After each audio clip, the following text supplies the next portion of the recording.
morning, students. So today we will talk about the angle of friction. Now, the angle of friction may be defined as the angle with which the resultant of the limiting friction and the normal reaction makes the with the normal reaction. अब ये जो angle of friction ये क्या होता है, इसके बारे में हम डिस्कस करेंगे. मान लो ये ऑब्जेक्ट है और ये सरफेस है. सरफेस के ऊपर ऑब्जेक्ट है, हमने इस पर फोर्स अप्लाई किया. तो जब हम इस पर फोर्स अप्लाई करेंगे उस टाइम पे लिमिटिंग फ्रिक्शन जो है ऑपोजिट डायरेक्शन में अप्लाई होएगी, है ना, क्योंकि फ्रिक्शन की डायरेक्शन क्या होती है, opposite to the applied force. And यहाँ पे एक और फोर्स लग रही है downwards, that is the weight of the object, that is equal to mg. And in return this weight of the mass of the object, okay, the in return the surface is also applying the normal reaction force, है ना, that is opposite to the weight of the object or body. So अब यहाँ पे देख रहे हैं जो normal reaction ऊपर लग रही है और लिमिटिंग फ्रिक्शन ऑपोजिट डायरेक्शन में लग रही है.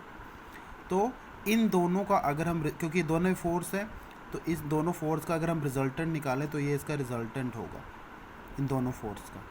ओके, एंड दिस रिजल्टेंट और नॉर्मल रिएक्शन के बीच में जो एंगल बनेगा that will be your angle of friction. तो यही इसकी डेफिनेशन है. आप इसकी डेफिनेशन को ध्यान से रीड आउट कर लीजिएगा. Now how to calculate the angle. Now we have to calculate the value of this angle of friction. So what we will take here. अच्छा, उससे पहले कुछ टर्म्स देख लेते हैं हम. The value of angle of friction depends upon the nature of the material of the surface and the nature of the surface is smooth of rough.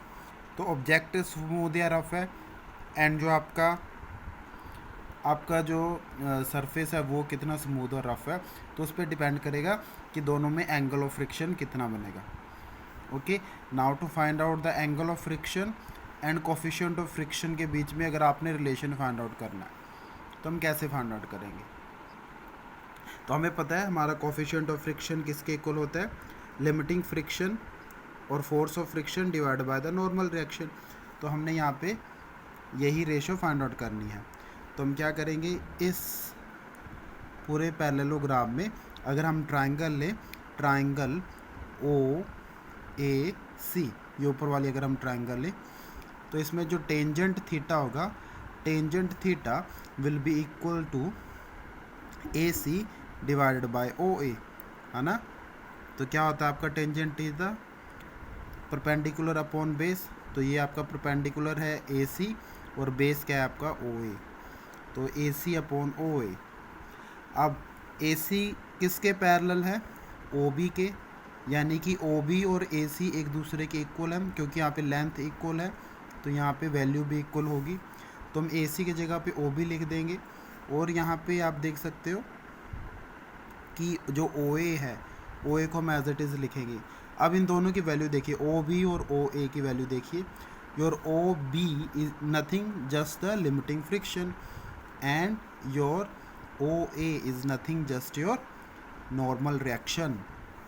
तो यहाँ पे दैट मीन्स आपका force of friction divided by normal reaction, हमें पता है वो किसके equal होता है, हमने पहले पिछले लेक्चर में पढ़ा हुआ है, that is your coefficient of limiting friction. तो यहाँ पे आपका क्या आ जाएगा, coefficient of friction, static friction या limiting friction, that will be your mu s.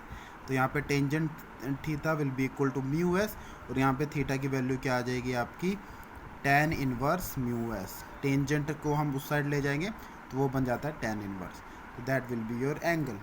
तो यहाँ पे आप देख सकते हो, अगर हम ये कैलकुलेट करें angle of friction, a force of 49 newton is just sufficient to pull a block of wood weighing 10 kg. एक वुड है जो कि वे कर रहा है 10 kg का रफ हॉरिजॉन्टल सरफेस के ऊपर. उसके ऊपर जो फोर्स कितनी लग रही है फ्रिक्शन की, दैट इज़ योर 49 न्यूटन. तो आपको कैलकुलेट करना है coefficient of friction and angle of friction. तो कोफिशिएंट ऑफ फ्रिक्शन की वैल्यू क्या आती है, limiting friction divide by normal reaction. Normal reaction किसके इक्वल होता है, आपका नॉर्मल रिएक्शन वेट के इक्वल होता है, वेट ऑफ द ऑब्जेक्ट. तो वेट ऑफ द ऑब्जेक्ट हमें कितना दिया हुआ है, मास दिया हुआ है 10 kg. तो वहाँ उसको हम 9.8 से मल्टीप्लाई करेंगे तो हमारे पास वेट कैलकुलेट हो जाएगा, है ना, क्योंकि weight is equal to mass into acceleration due to gravity. तो यहाँ से हमारा 0.5 ही आ जाएगा आपका coefficient of friction. Coefficient of friction is equal to tangent theta, तो वहाँ से हम थीटा की वैल्यू कैलकुलेट कर लेंगे। सो इसको भी आप नोट डाउन जरूर कर लीजिएगा, इसको भी ध्यान से आप रीड आउट कर लीजिएगा। If any doubt you can ask. Thank you very much.